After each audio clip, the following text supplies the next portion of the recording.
Imagine waking up to the news that nearly half of the world's passenger planes have been grounded. No Boeing 737s taking off, no 787 Dreamliners in the skies. No word about when they'll be back. Global travel would stall almost instantly. Thousands of flights would be cancelled, millions of passengers stranded, and the ripple effect is almost too daunting to think of. Airline stocks would plunge, airports would descend into chaos, even the economy would suffer a significant blow. And this isn't just a thought experiment. Boeing's 737 MAX has been grounded before, and with the rise of safety failures, whistleblower allegations, and mounting public scrutiny, some regulators and lawmakers are asking hard questions.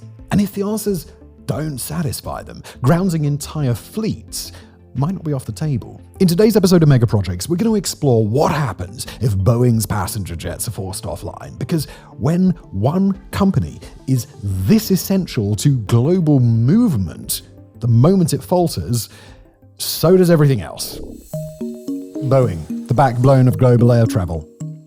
Boeing controls roughly 40% of global commercial aircraft. Alongside Airbus, it forms a duopoly that adds up to more than 96% of the world's large passenger jets. That means only two companies control nearly all of the planet's commercial flight capacity.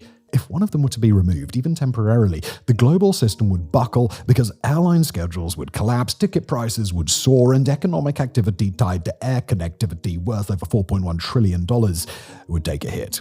As of 2025, over 14,000 Boeing jets are actively flying, carrying passengers, cargo, and critical infrastructure across more than 150 countries. The numbers alone are staggering. I mean, take the Boeing 737. That's the most produced commercial jet in history. Over 12,000 units have been delivered since production began back in 1966. The newer 737 Next Gen and MAX series now dominate short and mid-range routes. On any given day, there are nearly 2,500 737s in the sky at once. If the 737 family alone were grounded, it would disrupt the schedules of hundreds of airlines and millions of passengers every day. And then there's the Boeing 777. More than 1,700 777s are currently in service, and major carriers like Emirates, United Airlines, and Singapore Airlines use them as international workhorses. In fact, Emirates, the largest international airline by revenue passenger kilometers, relies on the 777 for nearly 75% of its long-haul fleet. There's also the newer 787 Dreamliner, introduced in 2011, which has over 1,100 planes in service worldwide. Carriers like Qatar, American Airlines, British Airways, and Japan's ANA use them as their flagship aircraft. Without the 787, dozens of transcontinental routes from New York to Tokyo and London to Johannesburg would just suddenly become non-viable. Put all these models together, and you begin to see the scale. Southwest Airlines flies an all Boeing 737 fleet, and at last count, they had 801 of them. Ryanair operates a similar model with more than 500 Boeing 737s serving 230 destinations across Europe, North Africa, and the Middle East. To put it simply, Boeing is the backbone of most airlines, and behind each aircraft is a production network that rivals national infrastructure.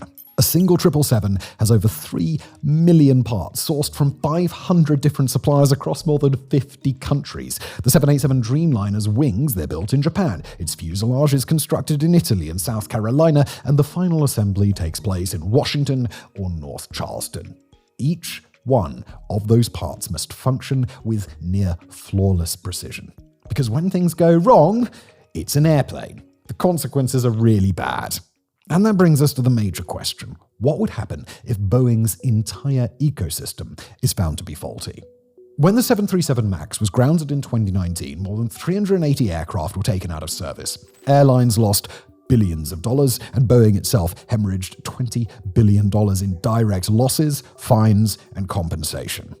And that was one model. Today, the stakes are even higher. As of 2025, Boeing has a backlog of over 5,953 aircraft orders, the majority being 737s and 787s. This means airlines are planning their futures around Boeing planes, and if Boeing fails to deliver, those plans collapse.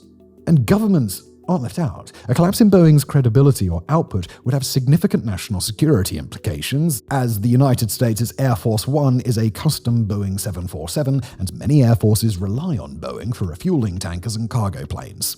Alright, so what's this all mean? Well, it means the world is structurally dependent on one company, and if something causes those machines to go offline even briefly, the consequences will be immediate, global, and severe. But what happened in the first 48 hours? It would start with a press release. Maybe from the FAA, maybe from Boeing itself, or maybe from a whistleblower who finally has proof that something has gone wrong on a basic fundamental level. Either way, the message would be, effective immediately, all Boeing commercial aircraft are grounded pending safety review. Within minutes, flight boards would light up in red. In Singapore, passengers would be called back from the boarding gates. In Chicago, ground crews would scramble to deplane aircraft already packed. In Australia, early morning travelers would find themselves trapped in terminals.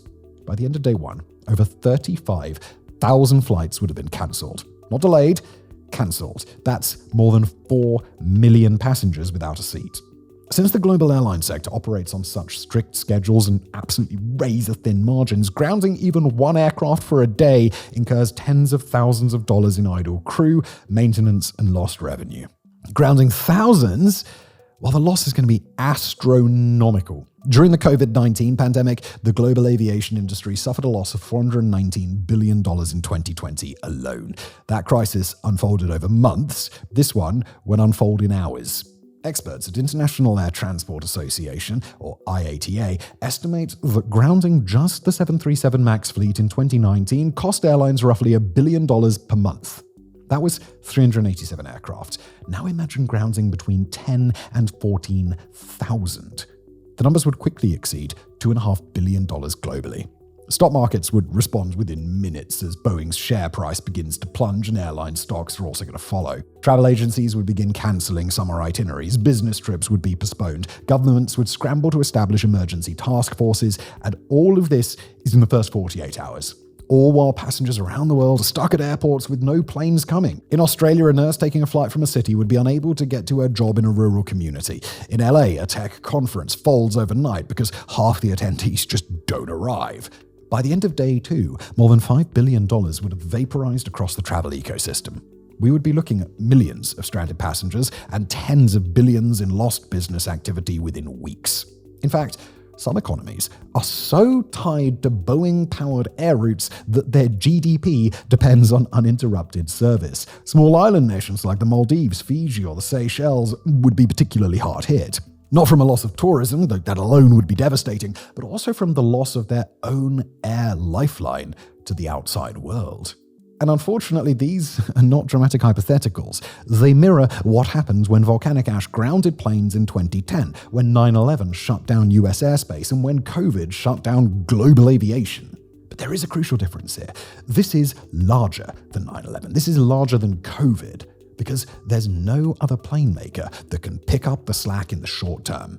Airbus is booked solid for the next decade. Russian and Chinese models, such as the MC-21 and Comac C919, aren't certified for most global routes. And retrofitting airport systems and pilot training for a new fleet, that takes years.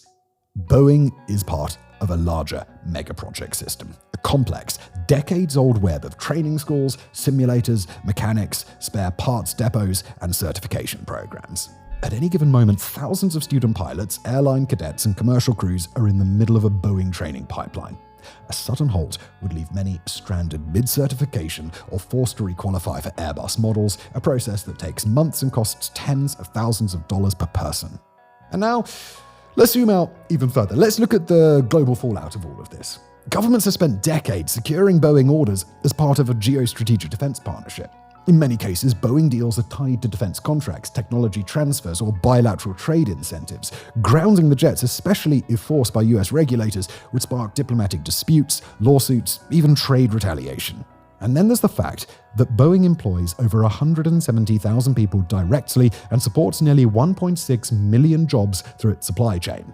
If a prolonged shutdown were to occur due to regulatory intervention, litigation, or design flaws, millions would lose their jobs and the economic consequences might be too drastic to bear. Who would pull the plug, and why would they?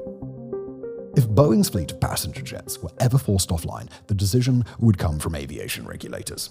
The entities that can stand between Boeing and the runway include the Federal Aviation Administration, the FAA in the United States, the European Union Aviation Safety Agency, or EASA, the Civil Aviation Administration of China, CAAC, and equivalents in dozens of other jurisdictions.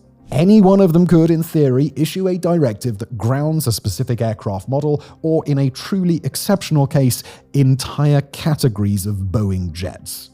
And once one major player makes a move, the rest tend to follow. That's exactly what happens with the 737 MAX. But what kind of crisis would justify pulling the plug not just on one model, but potentially on Boeing in its entirety? Well, to understand this, we have to look at Boeing's safety issues over the years. In 2018, Lion Air Flight 610 crashed into the Java Sea, killing 189 people. In 2019, Ethiopian Airlines Flight 302 went down 6 minutes after takeoff, killing all 157 on board.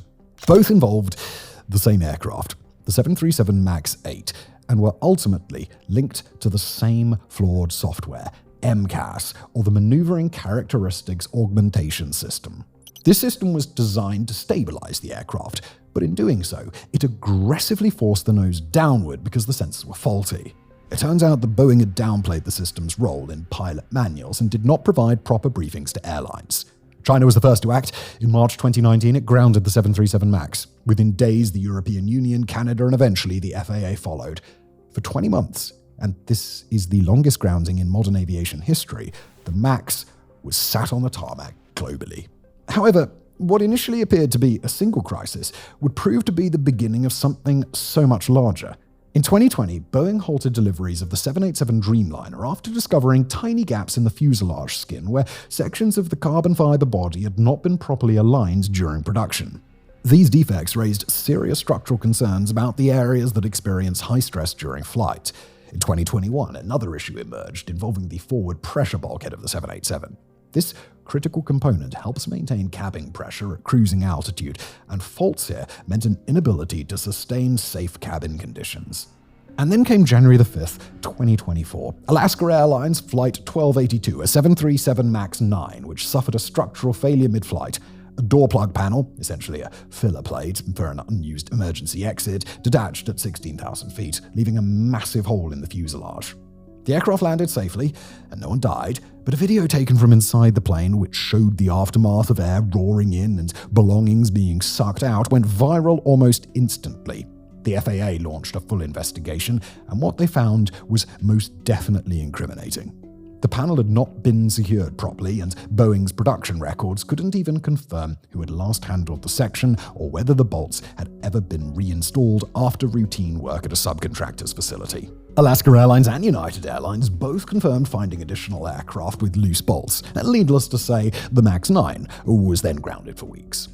And still, it's not over yet. In early 2024, multiple Boeing whistleblowers came forward with allegations stating that the company's internal quality assurance process was compromised.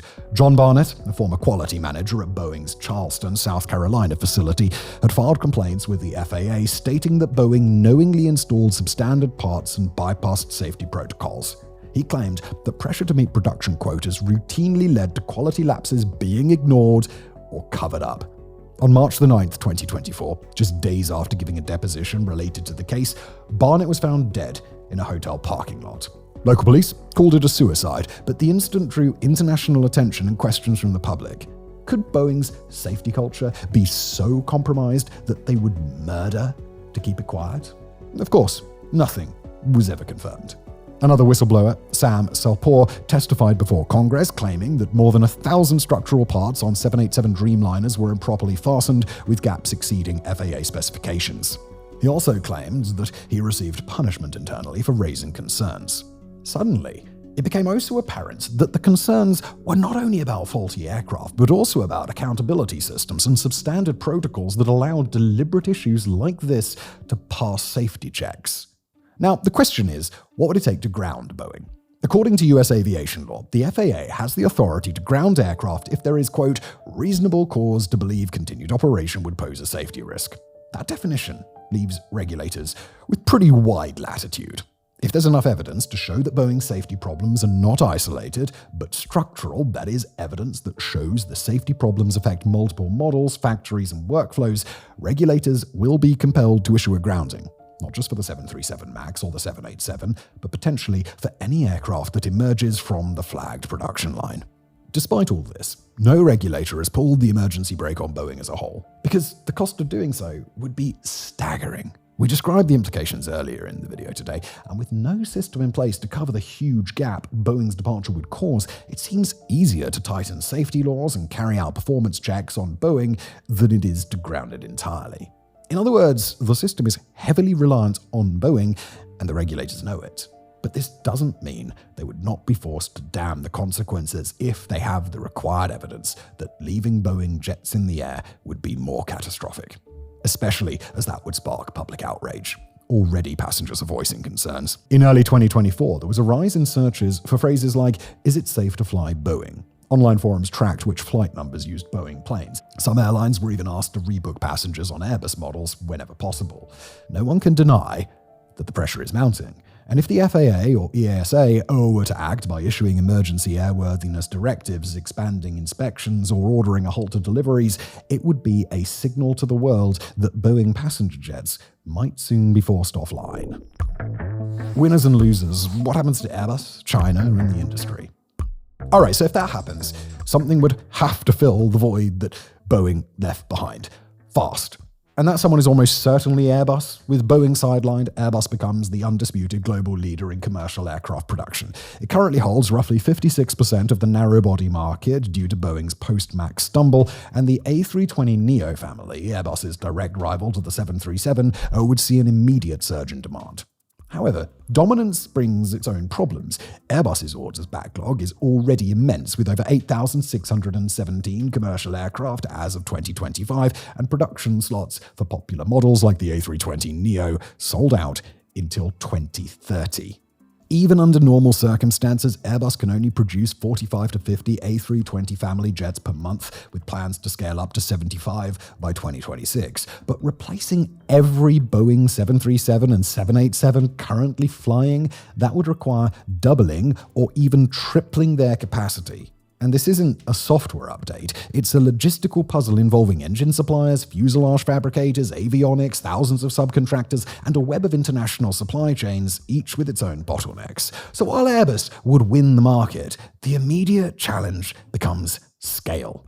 How fast can they build new factories, train new workers, certify new suppliers? Because every day of delay costs airlines money and passengers time, and the clock starts ticking the moment Boeing stumbles.